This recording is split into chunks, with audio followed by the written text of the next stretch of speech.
Maggie. We will now have the report of the CSU Alumni Council, Manolo Morales.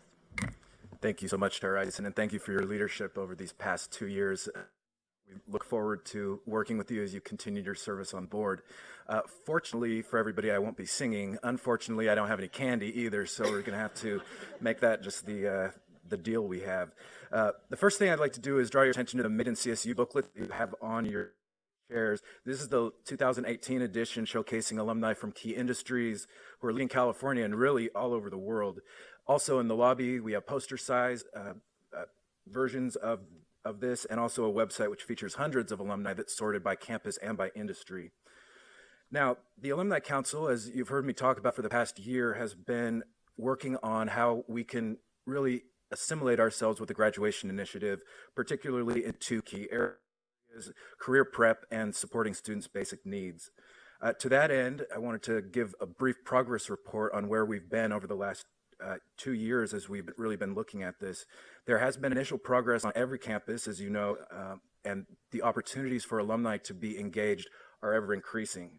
So one of the first things I wanted to talk about was we're working to better align the alumni offices with the career centers. As we know that sometimes in different campuses, they're in different divisions, and that kind of collaboration can be difficult to achieve. So to that end, the directors of the alumni relations and the director of the career centers held their first ever system-wide joint meeting to focus on opportunities where they can collaborate, specifically on mentoring programs, increasing availability of internships, sharing internal data, which we know is really important in a campus, really all with the aim of better managing our long-term relationships with our alumni. I think we need everybody to be part of this, and it's been really great to see those 2 divisions work together. And as an example of that, San Diego State recently shared the successes they've had with their Aztecs Hiring Aztecs program and the Aztec Mentors program, which provide great opportunities for students and also allow alumni to directly connect with these students. Regarding basic needs, the Alumni Council was educated on these issues by Dr. Denise Bevely, student speakers, and campus leaders. Fresno State shared their success that they've had engaging the community in fundraising to support their student cupboard. CSU Chico should be commended with their Wildcat food pantry. And these are just some of the examples of great opportunities for partnering our alumni with the campus to ensure these important basic needs programs are funded. Switching gears real quick, I'd like to also share my thanks to Kathleen Chavira and her shop in Advocacy and State Relations for their tireless work on this year's budget.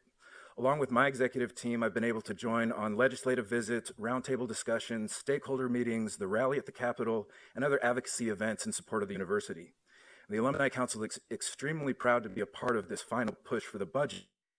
And last Friday, we were proud to submit 117 letters to Governor Brown asking for the full funding for this board's request. These letters are personal letters from alumni, business leaders, and people that really, some of them have no connection to the university except it's in their town and they know what the value that it provides to them. So we are very committed to ensuring today's students have the access that we all had when we were there. So now I'm very pleased to introduce our alumni guest speakers. 2 months ago, I gave you a brother and sister team. This is our other special cohort, our Alumni Spouses. So Emilio is a 1983 graduate of Cal State LA and is the owner and business strategist at his own consulting firm. He also serves on the Cal State LA Alumni Association Board of Directors. Angelica is a 1984 graduate of Cal State LA and is an insurance agent with State Farm. So please help me welcoming Emilio and Angelica, and please share your CSU story.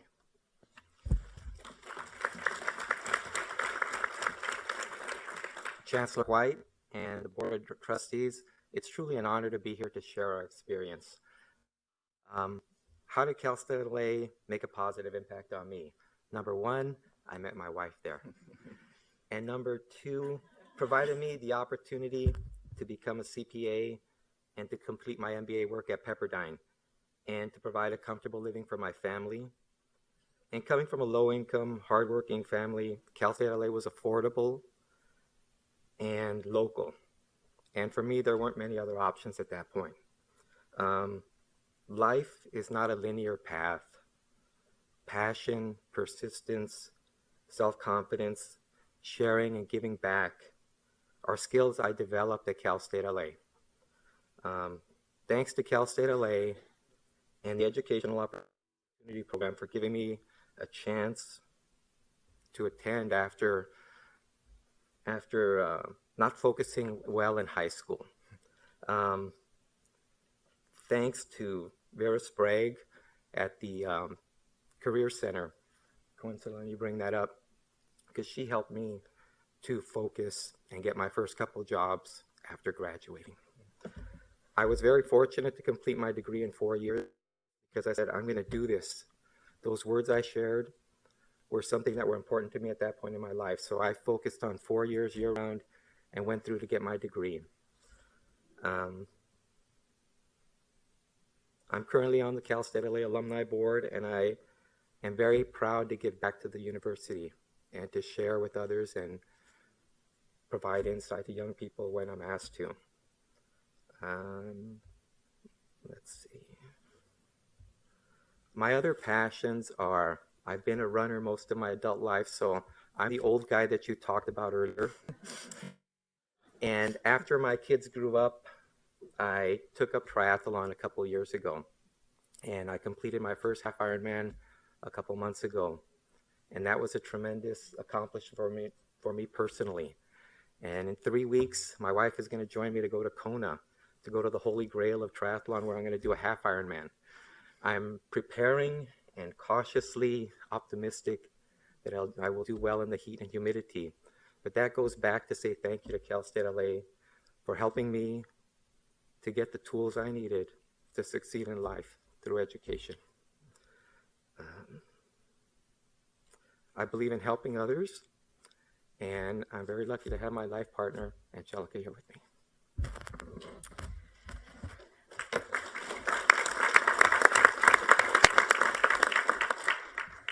I'm going to give the ladies' perspective of what happened at Cal State LA. I graduated from a very small Catholic all-girls high school in the city of LA. It's called Sacred Heart of Jesus. And when I went to Cal State LA, it was a very scary event for me because of the volume of people, and then there were men. I was not used to that. So, at the beginning, it was very uncomfortable in the classroom to make that transition. But as time went on, you kind of get used to it, your environment and the size of the school, it seems so huge.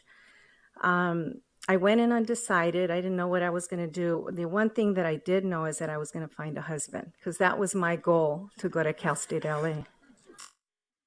So somehow I ended up in the business school. I can't remember how. And there was a fire drill, because they do fire drills at the schools, right? And there was this guy named Emilio Campos that was standing next to me, and I just started talking to him, and I gave him my number, and I thought, God, I wonder if he'll call me. So I went on to the business school, and somebody here, one of the speakers, talked about remedial math. Well, I was one of those students. And I took that class, my God, in 1981 or something like that.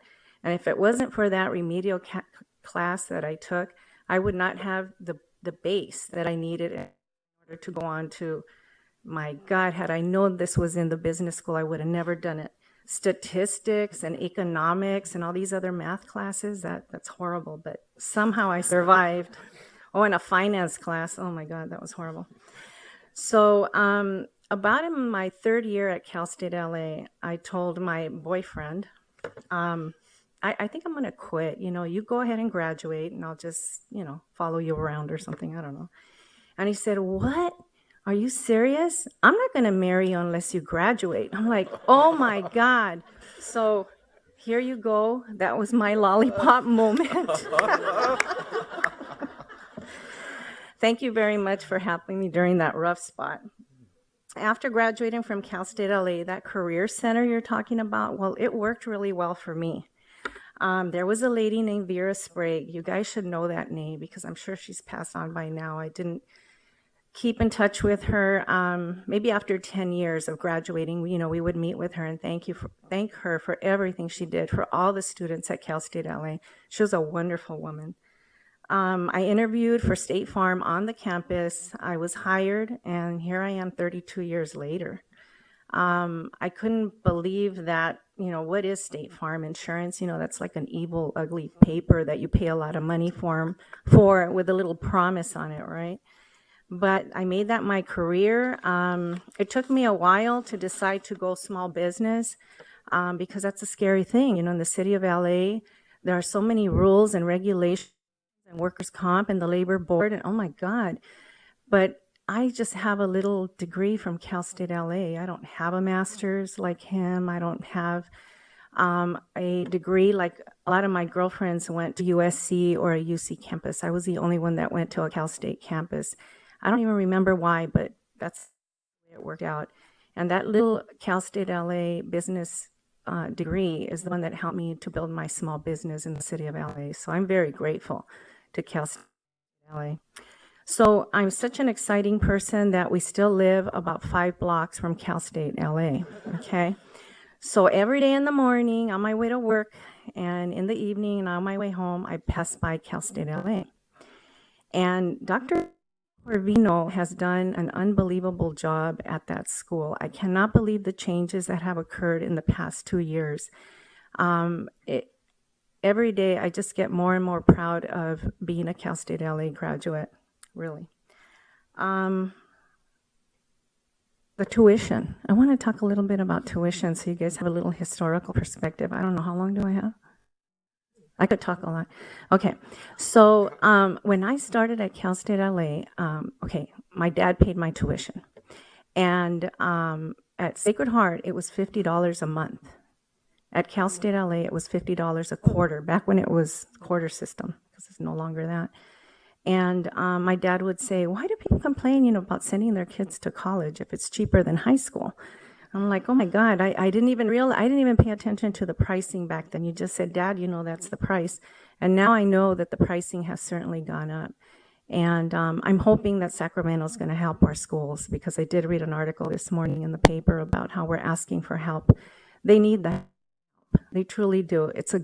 These are great schools where many of my friends have gone to school there, and I'm hoping that I know a future governor's in here, and that they're going to help us out in Sacramento.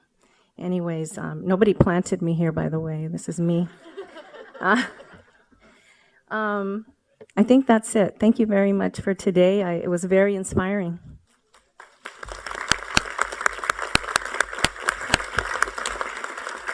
Thank you to Emilio and Angelica for spending the morning with us. I think they do have maybe a misimpression that these board meetings are typically like this, with singing and dancing and awards, but we'll have them back next May.